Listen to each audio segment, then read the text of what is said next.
Така, с малко главоболие някак се изкарахме до ден втори на голямото риболовно приключение. Днеска ще хванем, вчера хванахме 3 риби, днеска искаме да хванем поне 2 пъти по толкова. Всички са настървени. Настървен? Ето, толкова са настървени всички. Поне гледката е прекрасна. Имаме си имения, имаме си коли, имаме си трева. След 10 минути сме на самото място и ще се молиме да не ковне, ще ви кипваме по-след. Така, току-що пристигнахме на паркинга на Тайнам. Времето е някакво прекрасно, чак не ми се вярва. Камперингто последните 2 дена. Всички са натоварени, спирит са хай и отиваме да ги ловим. I'll keep you posted. Всичко. Давай.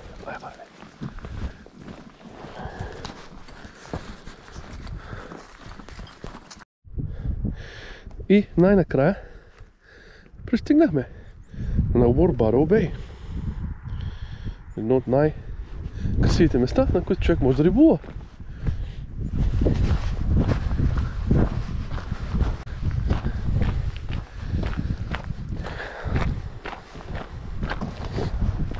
Браво казах ти.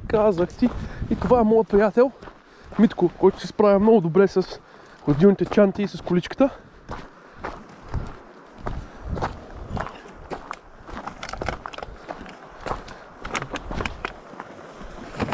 Искаш ли хелп, Митко? И ето го плажа, дами и господа. Така, пристигнахме и сме на линия. Всички се точат да ловят. Ще започнем на изкуствени примамки да видим какво има и какво няма. И после може да половим малко на мезенца, на данца и тем подобни работи. Моите приятели, естествено, пак им трябва час и половина докато се натуткат. Аз вече, ако бях, ще аз съм хванал. И за да им покажа, че I mean business, се наложи пак аз да хвана първата риба.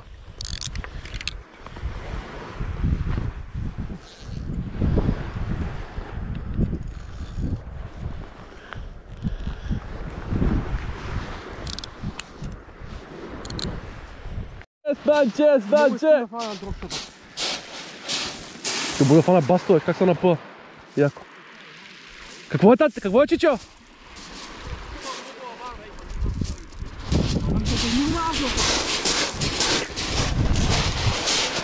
Тук има басови, тук съм хващал и там.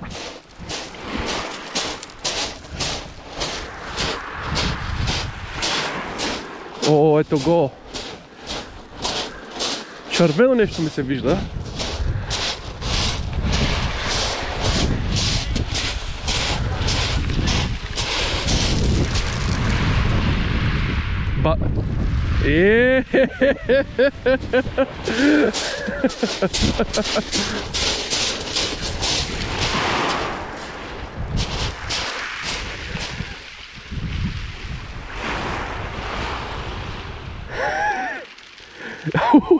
Той е за ядрен човек.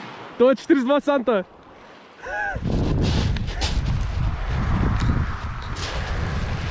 Дясно ще има още стане, не знаеш? Дясно ще има още. Ще ви го си вземе колкото си потребва там да се вземе.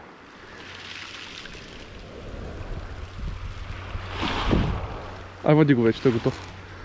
Да, кляка и го. Такова е. Значи буде. Това ще вземеш това бялото и ти го дадах.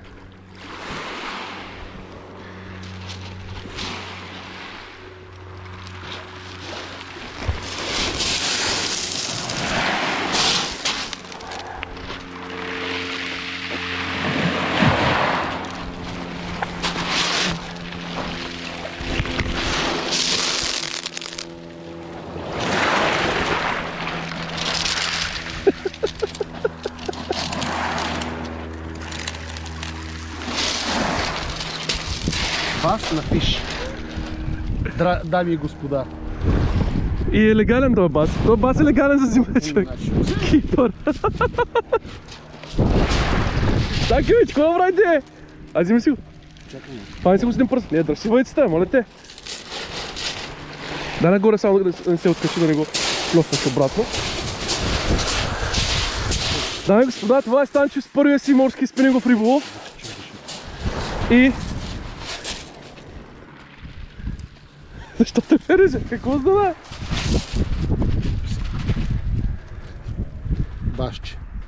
Башче, това си е... Това е башче за хапане, бат. Толкова е голям. Щастлив ли си, Стан? Естествено. Заслужаваш ли да си отдойме днес като? О, да.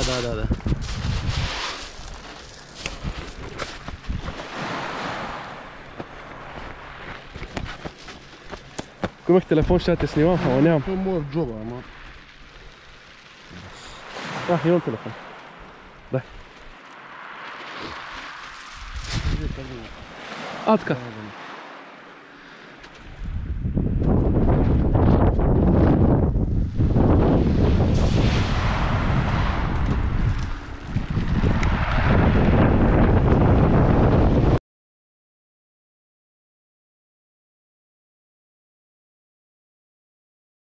Има риболов на заргани и зарганите са доста прилични. Това вече се напувка и на бомбарда. На приманка много ги оттърваме. Доста приличен размер са.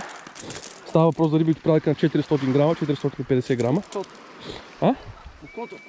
Шмитко, покажи ми какво хвана.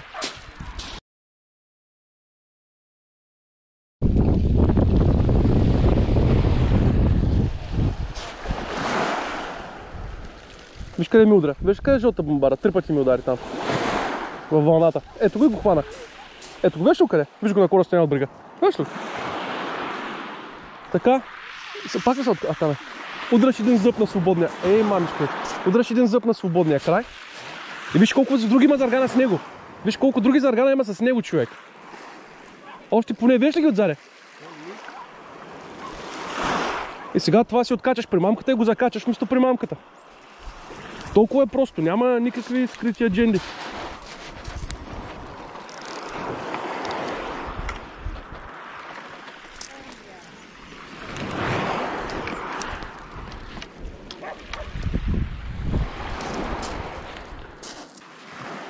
Има риба на бомбарата ми става въпрос. И рибата се хвана! Дай ще се пусна малко аванс, за да ми е густ по майна.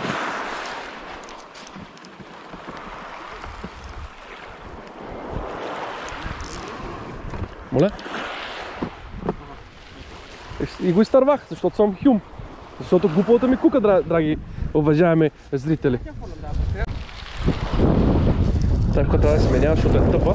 Но и съм упорит, ще изтърва. Чакай! Изтърва една риба първо и тогава ще я сменя, тъй като гледам.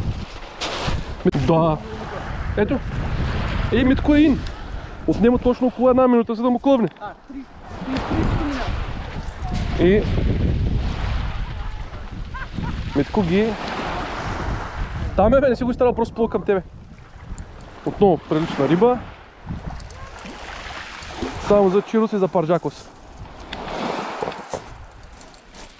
Ако на тези може да ги накараш... Добре бе, защо на дропшопа не хвърлиш мизенци с 5 грамово улово и да го набиваш?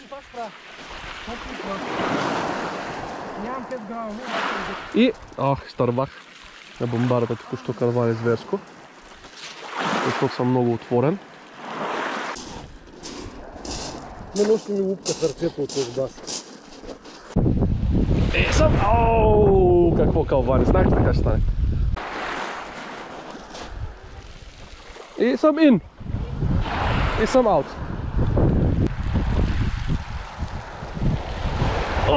Ето ти го, твоята кожа. Сега няма къде да отиде. Да, ми спомня, това е зарган самоубиец, който 3 пъти се откача и пак се хваща.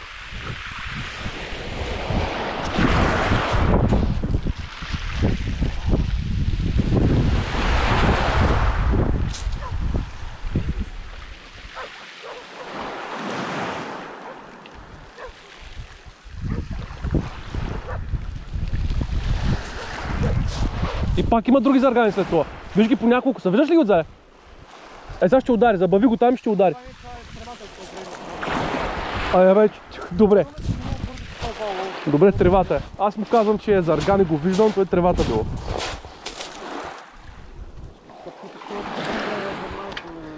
Може да се разберем нещо. Да я напълни хладилната чанта с риба и аз после ще ловя с тия 5 часа, докато не разберах, какво не ги фащаш. Стане. Може да направим такава сделка. Ще си купя морски куки камасани работи с остри поинтови шути. Преди да падне във водата, го спирай. Чуваш ли?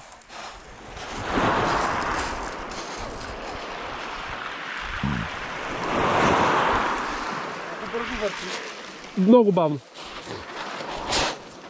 Ето, той ти удари, бе. Зависи аванса.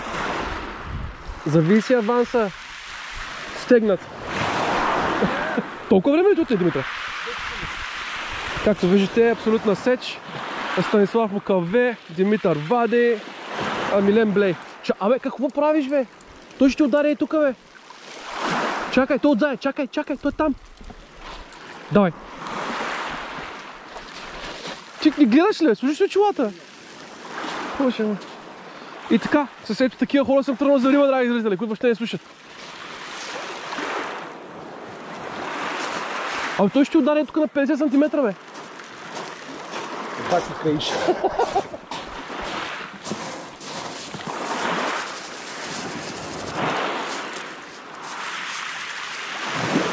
Па не цикачките по 10-15 риби, там по 20 риби, да се напълни чанта с риба, почваш да ловите на примамки, на куцките ловите.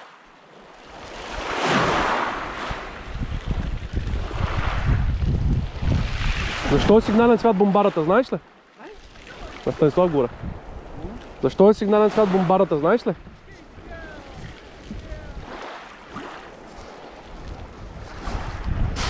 Викам, знаеш ли защо е сигнален цвят бомбарата?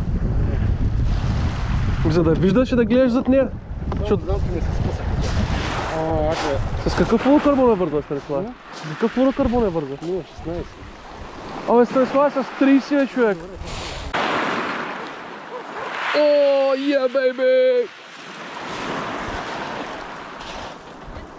Изтърва го.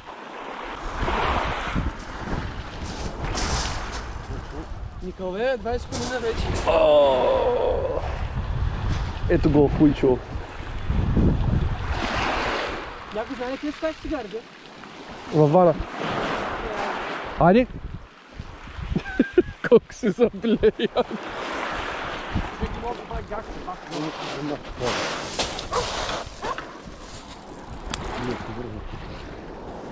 Не се върши до колата, аз имам също павилион.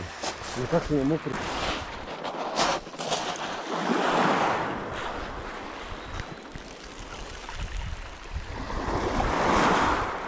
И си на море, това не е Голдвайс да някъде да отидат. Тука са.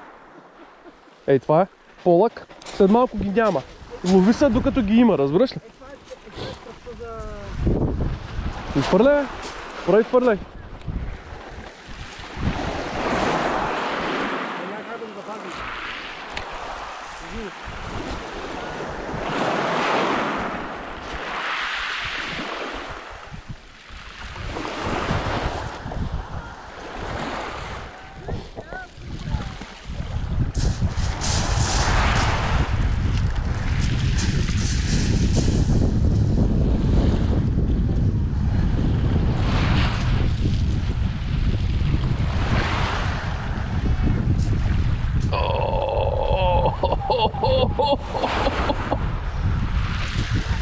Хубава риба, това е парица за все пак с 50 грама акция.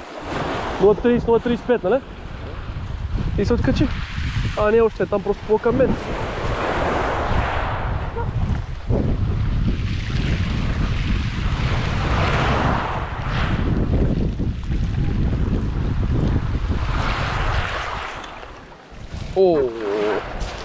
Санчо, той е голям ли? Такива ръкавици и такива. Така, сега. Гледаш си бомбардата, завърти се малко наляво да си дадеш прав ъгъл от пръчката към бомбардата, да може като ти удари да се самозасече бавно, още по-бавно навиваш. И от време на време спираш, на 5 оборота спираш, на 5 оборота спираш. Ако усетиш тът, спираш. Той отива и го удра един път. Ти го изтърва. Спираш му, защото той е там, аз го виждам.